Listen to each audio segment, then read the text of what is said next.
اور بالخصوص وابستگان خانقاہ چورا شریف کے لیے آج کا دن یوم عید ہے، اس لیے کہ ہمارے شیخ حضرت امام ربانی رحمۃ اللہ علیہ کے مکتوبات کی شرح حضور قبلہ پیر بدر مسعود گیلانی دامت برکاتہم العالیہ کے قلم سے منظر عام پہ آئی، اور یہ کسی خانقاہ کے لیے چھوٹا اعزاز نہیں، ایک بہت بڑا اعزاز ہے جو اللہ رب العزت نے ان کے مقدر میں کیا۔ اب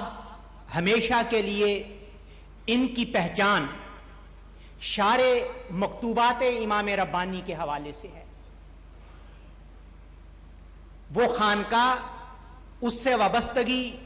حضرت